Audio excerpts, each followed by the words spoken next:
तो हेलो दोस्तों, नमस्कार दोस्तों। तो स्वागत करता हूँ फिर से एक नए वीडियो में नए वैकेंसी के साथ दोस्तों। तो अभी आप देख सकते हो मेरे स्क्रीन पे east central railway apprentice requirement 2023।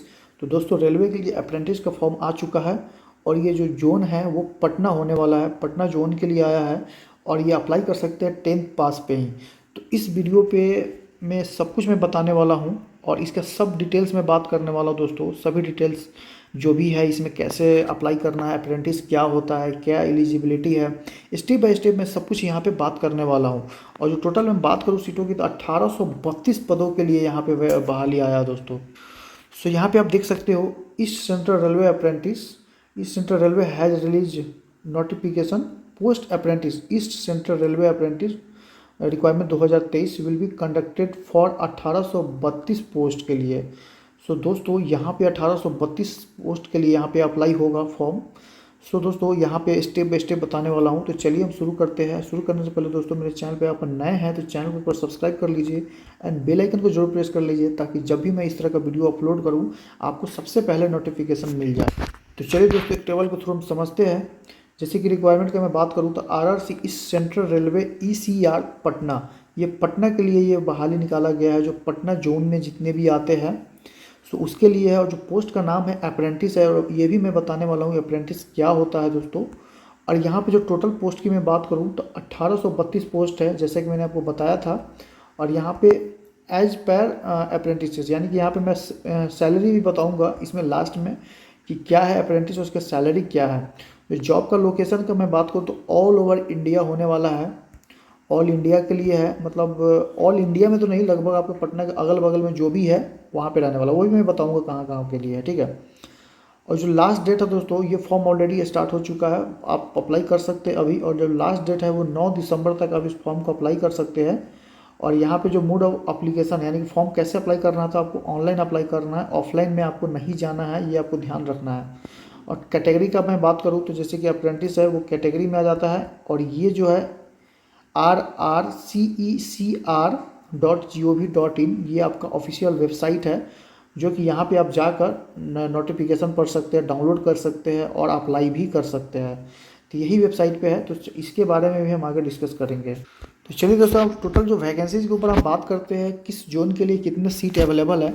तो जैसे कि मैं फर्स्ट अगर बात करूँ दानापुर डिवीज़न के लिए, तो जो टोटल सीट है 675 सीट है और अलग अलग ट्रेड के लिए है। तो जैसे कि अगर मैं बात करूँ तो यहाँ पे दानापुर के लिए अगर मैं ट्रेड का बात करूँ, जैसे कि 675 सीट है, तो इसमें ट्रेड भी है जो अलग अलग है। जैसे कि यहाँ देख सकते हो फिटर के लिए है 201 सीट अवेलेबल है, मैकेनिकल डीजल के लिए यहाँ पे 37 सीट अवेलेबल है दोस्तों। और यहाँ हीट ट्रीटर के लिए जो है 24 है। और इलेक्ट्रॉनिक्स मैकेनिक के लिए यहाँ पे 142 और इलेक्ट्रीशियन के लिए 146 सीट अवेलेबल है दोस्तों। जैसे कि मैं उसके बाद देख सकते हो वेल्डर के लिए 5 सीट अवेलेबल है, एसी मैकेनिक के लिए यहाँ पे 75 है।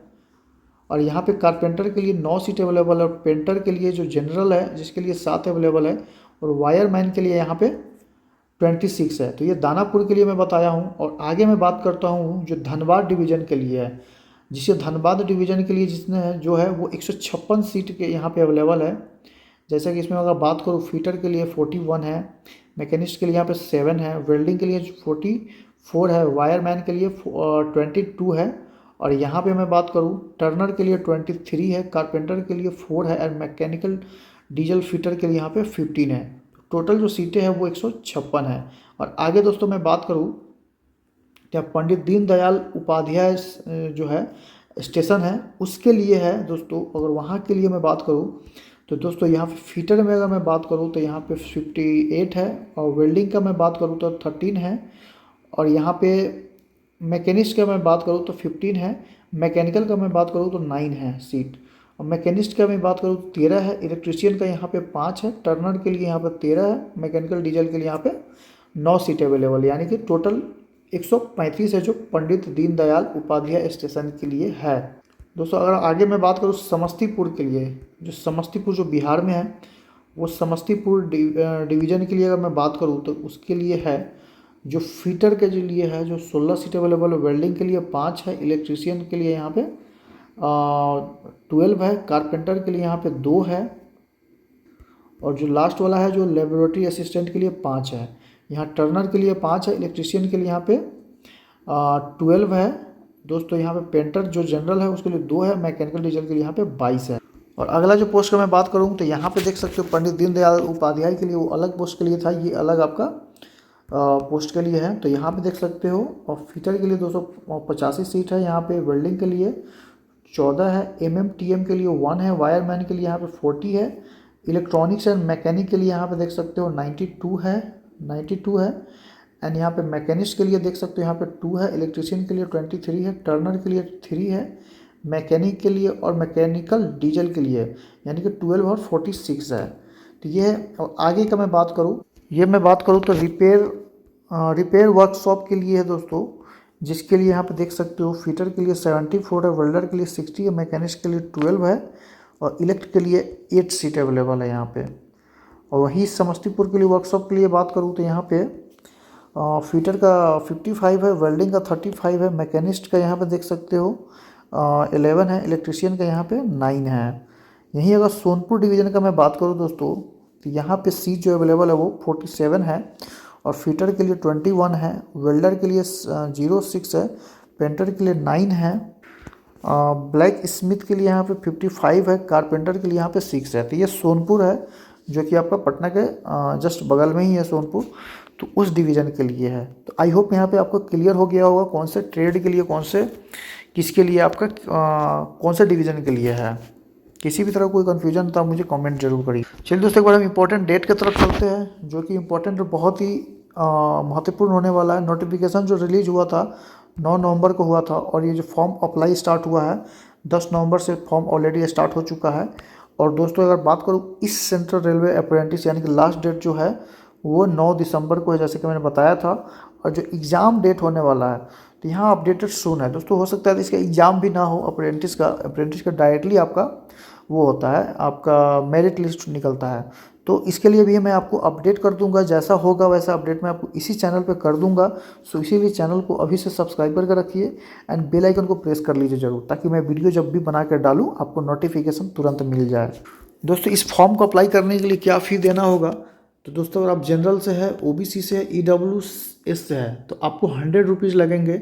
अगर आप SC से ST या PWD या आप फीमेल है, अगर आप फीमेल है तो फीमेल के लिए यहाँ पे 1 भी रुपया नहीं लगेगा, चाहे आप फीमेल में कोई भी कैटेगरी से क्यों नहीं है। आप जनरल OBC EWS से है फिर भी आपको यहाँ पे 1 भी रुपया नहीं देना है। अगर आप बॉयज़ है, अगर जनरल OBC EWS है तो आपको 100 रुपीज़ देना है, अदरवाइज अगर आपको 1 भी रुपया नहीं देना है। ये फुल्ली आपको ऑनलाइन पेमेंट करना है डेबिट कार्ड क्रेडिट कार्ड के थ्रू। दोस्तों अगर मैं बात करूँ एज लिमिट का कि एज क्या होना चाहिए, तो यहाँ पे देख सकते हो मिनिमम जो एज है वो 15 ईयर होना चाहिए एंड मैक्सिमम जो एज है 24 ईयर होना चाहिए। तो मिनिमम यहाँ 15 साल है आपका, तो आप इस फॉर्म को भी अप्लाई कर सकते हैं। दोस्तों सबसे महत्वपूर्ण कि आप इस फॉर्म को अप्लाई करने के लिए आपके पास कौन सा डिग्री होना चाहिए, क्या क्वालिफिकेशन होना चाहिए, वो महत्वपूर्ण है। तो यहाँ पे अगर मैं बात करूँ अप्रेंटिस का तो 1832 वैकेंसीज के लिए जो क्वालिफिकेशन का अगर मैं बात करूँ तो यहाँ पे 10+ ITI चाहिए, यानी कि अगर 10th पास है प्लस ITI का आपके पास डिग्री है तो आप इस फॉर्म को अप्लाई कर सकते हैं। दोस्तों अगर मैं बात करूँ सिलेक्शन प्रोसेस का कि सिलेक्शन प्रोसेस कैसे होगा इसमें, तो यहाँ देख सकते हो स्टेज 1 में short listing of candidate on the basis of 10th class marks and ITI marks.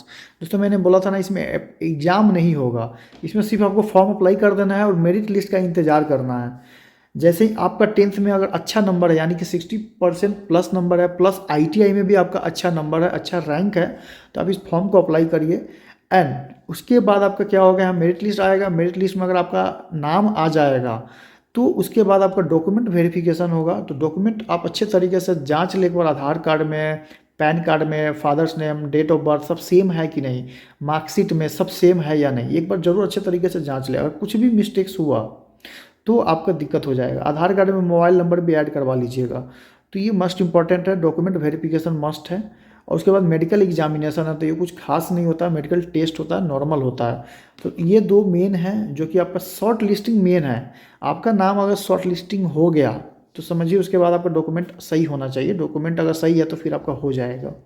दोस्तों अगर मैं बात करूँ यहाँ पे कि रिक्वायर्ड डॉक्यूमेंट क्या होगा, डॉक्यूमेंट में क्या क्या यहाँ पे लिया जाएगा, तो डॉक्यूमेंट में यहाँ पे 10th क्लास का मार्कशीट लिया जाएगा, अगर 12th है या फिर ITI है तो ITI मस्ट है यहाँ पे। तो ITI का यहाँ पे आपका सर्टिफिकेट होना चाहिए, कैंडिडेट फ़ोटो एंड सिग्नेचर होना चाहिए, कास्ट सर्टिफिकेट, अगर आप कास्ट अगर OBC जो भी है आपका कास्ट सर्टिफिकेट लगेगा, यहाँ मोबाइल नंबर ईमेल आईडी तो सबके पास होता है, प्लस आधार कार्ड और any other document for which the candidate wants benefit. अगर आपके पास कोई और भी कोई आपके पास सर्टिफिकेट है तो आप वहाँ पे ऐड कर सकते हैं। हाँ, अगर आप फिजिकल हैंडीकैप्ड है तो उसका सर्टिफिकेट भी लगेगा, PWD फिजिकल हैंडीकैप्ड भी अगर आप है तो उसका सर्टिफिकेट आपको देना पड़ेगा, तो वो एक आपका अलग रहेगा, है ना। सो दोस्तों ये है ऑफिशियल नोटिफिकेशन। तो ये इंग्लिश और हिंदी दोनों में है दोस्तों, तो एक ये हिंदी का भी PDF है और एक इंग्लिश का भी PDF है। तो दोस्तों चलिए हम थोड़ा सा समझते हैं इसके बारे में। तो इसमें नोटिफिकेशन में कुछ नहीं है, जो भी मैं आपको बताया हूँ प्रीवियस में वो सब कुछ यहाँ मेंशन होगा, जैसे कि डेट है, कब से फॉर्म अप्लाई होगा, कब तक होगा, क्या ट्रेड है, सबका अलग अलग यहाँ डिवीजन में देख सकते हो। यहाँ पे अगर आपको समझ में नहीं आएगा तो आप नोटिफिकेशन में इजीली देख सकते हो, यहाँ पे देख सकते हो सबका डिवीजन बटा हुआ है और सबका यहाँ पे आपका कैटेगरी के हिसाब से भी यहाँ पे दिया हुआ है, ठीक है। तो एक तरीके से देख सकते हो। और दोस्तों यहाँ पे मैं बात करूँ अप्रेंटिस का, तो अप्रेंटिस के एक बार में बात करना जरूरी है। अप्रेंटिस का मतलब होता है दोस्तों एज अ इंटर्नशिप या एज अ ट्रेनिंग बोल सकते हो। अप्रेंटिस का मतलब होता है ट्रेनिंग, यानी कि यहाँ पे समय लिमिट होता है, 1 साल के लिए होता है, 2 साल के लिए भी होता है। तो 1 साल 2 साल में क्या होता है, जैसे 1 साल आपका कंप्लीट हो गया और इसका सैलरी भी ज़्यादा नहीं होता है, अप्रोक्स 8 से 10 हज़ार के बीच में होता है जो पर मंथ दिया जाता है। 1 साल के लिए रखता है, 1 साल आपको काम वाम कराता है, सर्टिफिकेट देता है और उसके बाद आपको निकाल दिया जाता है। तो अप्रेंटिस का मतलब यही होता है, ये परमानेंट जॉब नहीं होता है, ये टेम्प्ररी जॉब होता है 1 साल के लिए और आपका 1 साल के बाद आपको हटा दिया जाता है सर्टिफिकेट देकर। लेकिन वो सर्टिफिकेट आपको बहुत काम आता है, आगे कोई भी आप प्राइवेट सेक्टर में जाते हो, गवर्नमेंट सेक्टर में जाते हो, आपको काम आता है। तो अप्रेंटिस का मतलब आई होप आपको यहाँ पर समझ में आ गया होगा। कि अप्रेंटिस से रिलेटेड कोई भी आपको क्वेश्चन है तो आप मुझे कमेंट कर सकते हैं या फिर आप मुझे डायरेक्ट DM कर सकते हैं इंस्टाग्राम पे, जिसका लिंक दिया हुआ डिस्क्रिप्शन बॉक्स में। दोस्तों ये वाला अगर आपको PDF जो चाहिए इंग्लिश और हिंदी में चाहिए तो आप फिर मुझे कमेंट करिए या फिर DM कर सकते हैं, मैं आपको एज अ PDF भेज दूँगा। तो ये आपको कुछ खास नहीं है, इसमें आपको सिंपली यहाँ पर रहना है। यहाँ पे PDF में वही चीज़ है जो मैं आपको बताया हूँ, ये आप एक बार अच्छे तरीके से देख लेंगे तो अच्छा रहेगा अप्लाई करने से पहले। लेकिन मैं ये बोलूँगा अप्रेंटिस फॉर्म है, अप्रेंटिस का आप सिंपली है, आपको सोच समझ के आपको अप्लाई करना चाहिए। ये परमानेंट जॉब होता है, ये आपका सैलरी भी ज़्यादा नहीं होता, 10 हज़ार के करीब में रहता है, 8 से 10 हज़ार, है ना। तो चलिए अब कैसे अप्लाई करना है, किस वेबसाइट पे करना है, तो यहाँ से हम अब समझते हैं और अप्लाई करते हैं। तो दोस्तों सबसे पहले आपको क्या करना है, अप्लाई करने के लिए ये वाला वेबसाइट पे आपको आ जाना है। तो ये वाला जो वेबसाइट का जो लिंक है मैं डिस्क्रिप्शन बॉक्स में दे देता हूँ, आप क्लिक करके डायरेक्ट यहाँ पे आ जाना और यहाँ से भी आपको नोटिफिकेशन डाउनलोड हो सकता है। तो सबसे पहले मैं नोटिफिकेशन का बताता हूँ, यहाँ पे आपको स्क्रॉल करना है, यहाँ पे देख सकते हो नोटिफिकेशन, जैसे कि मैं इसके पहले नोटिफिकेशन जो आपको दिखाया था इंग्लिश वाला वो है और ये हिंदी वाला है। तो यहाँ पे जैसे क्लिक करोगे download English notification, download Hindi notification click करोगे, आपको नोटिफिकेशन एज अ PDF में डाउनलोड हो जाएगा। उसके बाद आपको जैसे यहाँ पे आओ कुछ इस तरह का इंटरफेस दिखता है, आपको कुछ स्क्रॉल करोगे कुछ इस तरह का दिखेगा। तो मैं मोबाइल से किया हूँ, आप करना तो लैपटॉप से करना, आप में थोड़ा अच्छा दिखेगा। तो सबसे पहले यहाँ पर देख लो तो कैंडिडेट रजिस्ट्रेशन नंबर में पासवर्ड मांगा जा रहा है, उसके बाद लॉगिन करना है।